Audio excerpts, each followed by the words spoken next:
Good morning, everybody, and Happy New Year. This is Jennifer Phillips Russo coming to you from the Lake Erie Regional Grape Program with our weekly podcast.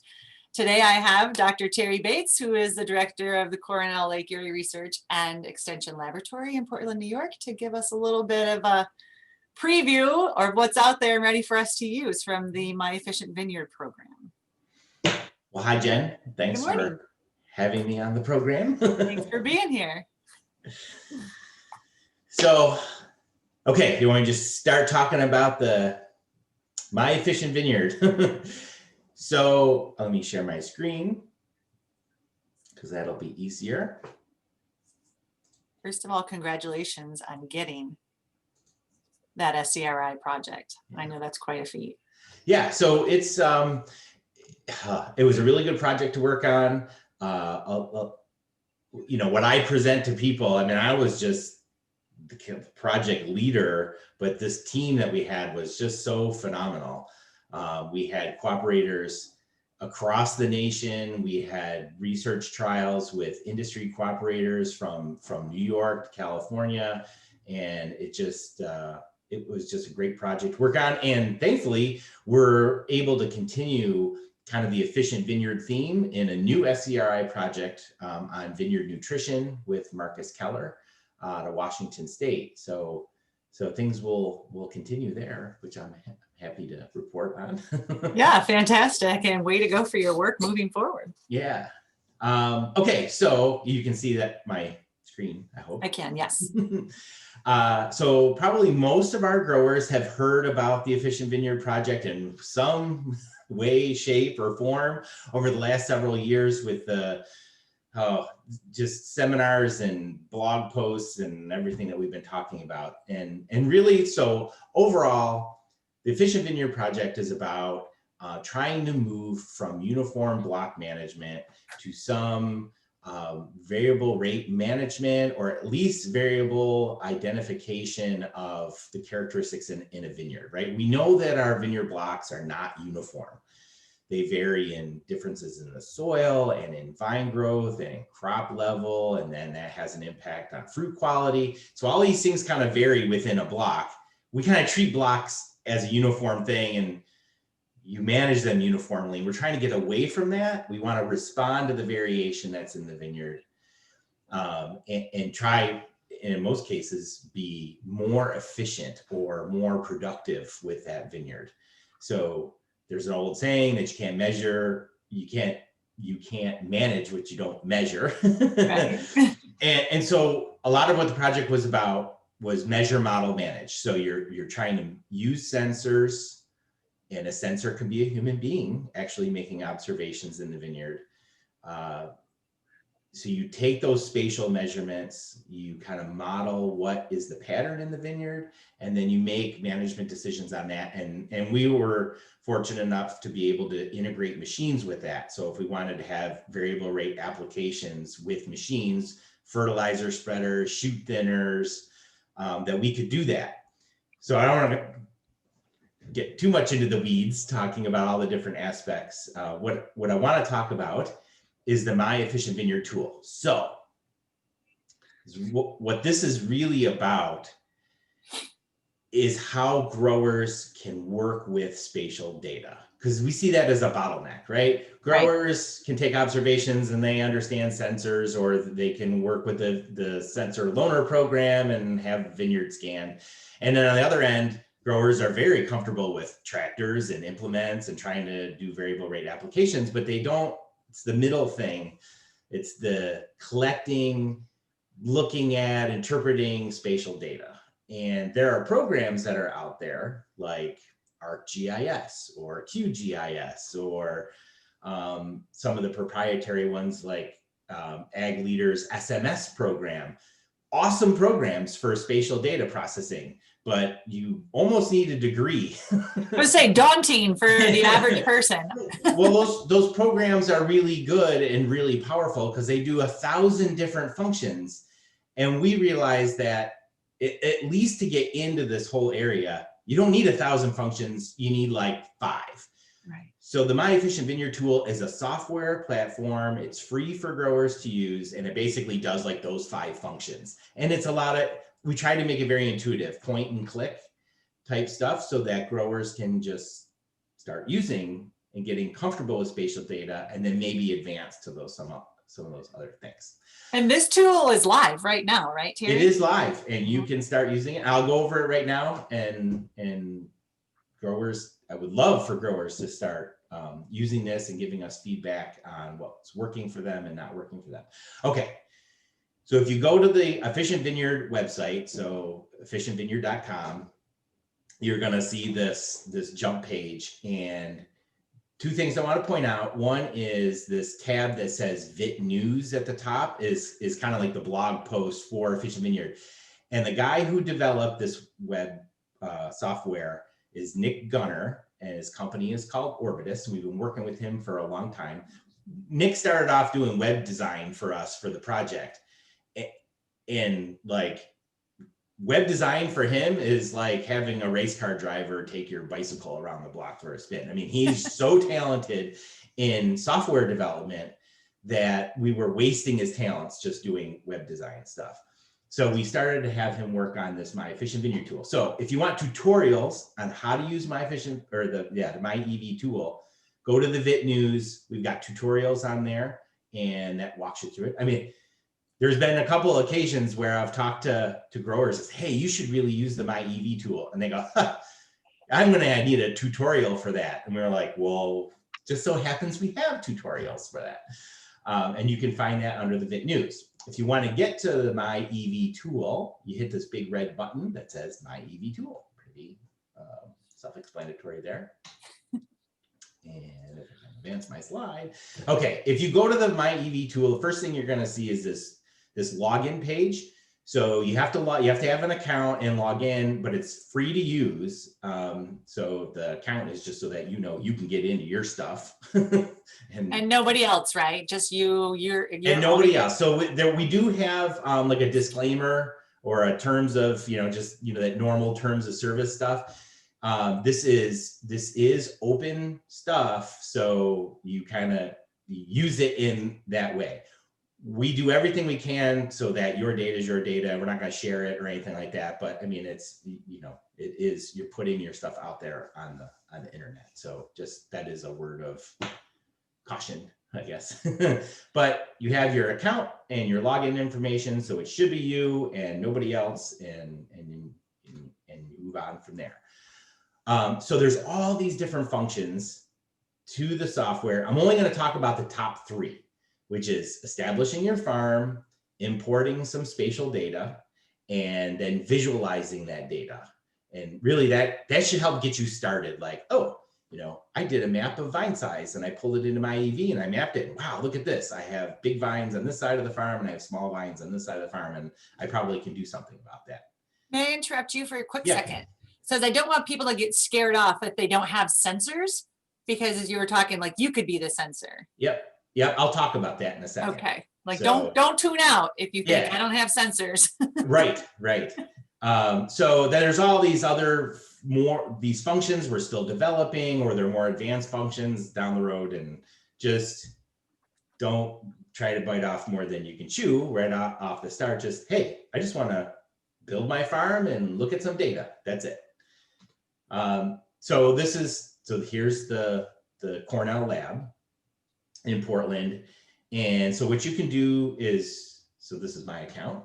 You can build your vineyard. So I can draw those blocks and then put information on those blocks as well. So build your vineyard, you invite collaborators. So say you want Jen Russo to look at your spatial data with you, you can invite her through her email in the collaborator section so that she can help, interpret your data and maybe come up with a management plan for your different vineyard blocks. And then you add blocks and information. So like, for example, the block up by the railroad there on the east side is a Concord block, on the west side is a Niagara block. I can click on those blocks and I can add that kind of information, variety, spacing, maybe historical yields, whatever you want to put in there for your notes on those blocks. I love this. And then the next thing is to upload spatial data. And through the Efficient Vineyard Project, we've used soil sensors and NDVI canopy sensors, yield monitors, the Brix monitor, and the MyEV tool will upload the raw data from those sensor data loggers. They'll import right into MyEV. We kind of built it that way. But as you're saying, is not everybody has sensors, or, I get the comment, hey Bates, I'm not buying a sensor. How can I use this stuff? It's not, not applicable to me. So the other thing we built into it was a data collector. So I know all you growers out there have smartphones and they have a little GPS antenna in the smartphone. You can build your own data collector. So say I want to go out and map vine size, or I want to go out and map berry moth damage. I can set up a data collector on my phone and just walk through the vineyard with my phone. And then you hit there's different ways to collect your data. It could be a number, it could be text, it could be a rating. And you just walk in the vineyard and you collect that data. That spatial data is automatically saved into the cloud. And then when you come back to your desktop, or your laptop, and you open up MyEV, you can import that spatial data right in. And I have some examples of that. That's really cool. And then you can even, isn't there real time that you could send me a message if I'm your viticulture extension specialist? Yeah, so yes, absolutely. If you're out in the vineyard and you see something, you can message Jen right away and say, what is this weird gall on my That's awesome. Then there's some buttons for managing your account. One that we want everyone to know about is there's a little bullhorn icon down there to provide feedback. So there's several functions in here that are, they're in kind of like early stages, and there might be bugs, or you may say, hey, that's kind of cool, but I want it to do this instead. So you can provide feedback right to Nick and to me through that button to say, hey, I really wish this slider did this or something, and then we can respond to that and try to build it into the software. So whether that data comes in through a sensor or through one of the data collectors, you can work with raw data. So this is an NDVI sensor data from the data logger.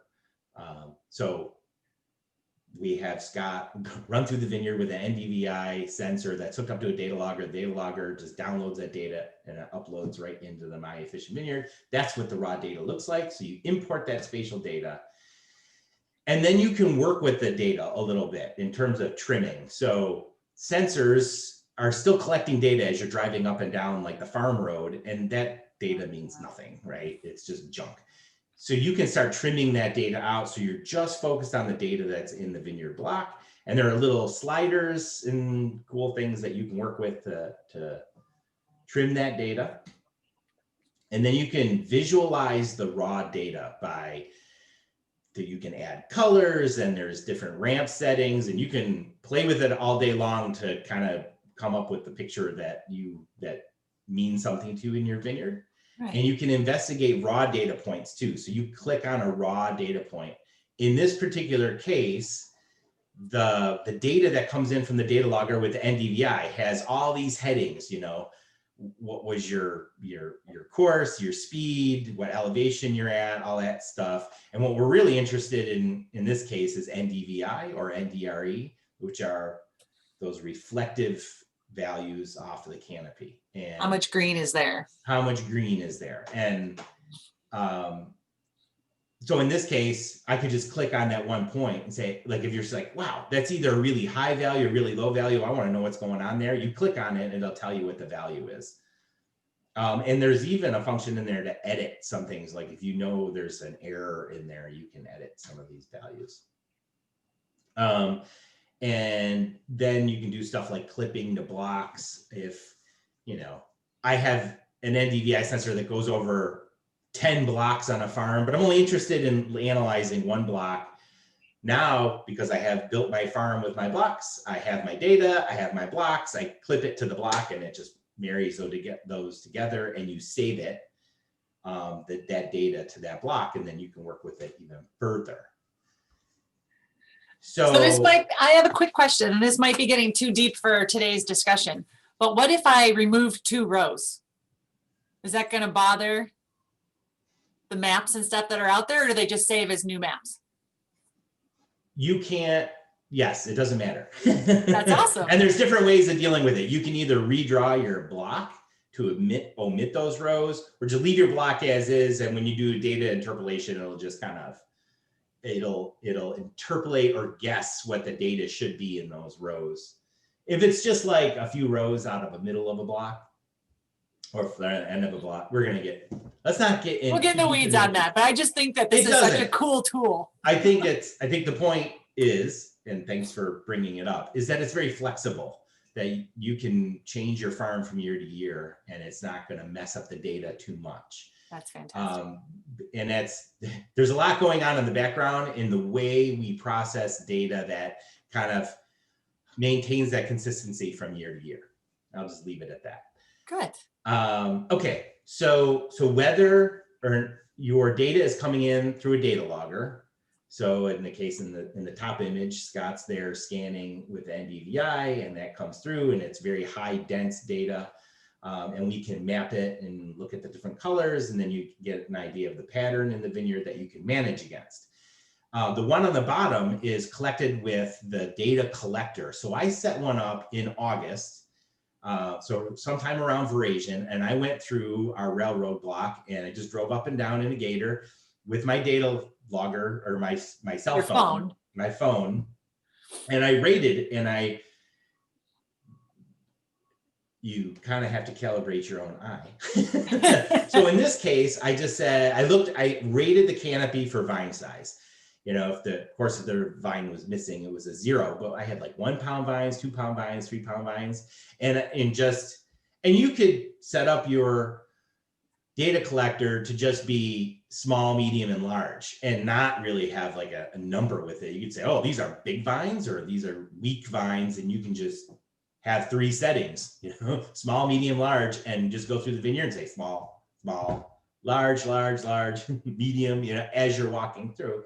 Whatever works for you. Whatever works for you. And that data, as you're collecting it, is being saved to the cloud. So then again, you can open up the data, and that's what it looks like, the map that I made. And I was the sensor. My eye was the sensor. I didn't need any special equipment. I needed my cell phone and I needed this free software, and that was it. And so we hope that that's as easy as I can make it for people to start using this and get familiar with spatial data. This is a great visual because obviously the upper right-hand corner is done with a sensor that people may not own, but the bottom underneath that is your eye. And look at the patterns. They pretty much match up. Yeah, and I think the next one shows that. So again, this is starting to get into some of the more advanced options, but the next thing to do is to interpolate the data. And so whether you have a very high dense data set or a lower density data set, what we do is we predict data points to a grid. And we pick a grid size that is about the same as a standard Concord vineyard vine spacing. Yeah. So essentially each one of those dots in both of the interpolated graphs is essentially a vine. And you can look at the pattern, and it's like, they're not perfect. One's an NDVI map, one's my eye looking at vine size, but they do, if you compare those 2 layers, they're pretty close. The big vines are where the big vines are, and the small vines are where the small vines are. That's really cool. And just a real world example. So interestingly, I really want, this was built for, and I want the growers in Western New York to use this. But this was picked up by a farming company in Napa Valley. And so one of the issues they have is mapping virus in their vines. And so they call it, red vine. Just because a vine is red doesn't mean it has virus or not, but they wanted to map where the red vines were so that then they could go out and kind of ground truth whether or not, or if those red vines were having an impact on vine size or productivity. So anyways, they they set up a bunch of their farm workers to have their cell phones, and they were collaborators. And anytime they were out there, they were collecting data on red vines, and then it all came back into one. And then the vineyard manager can look at the pattern of where the red vines were in the.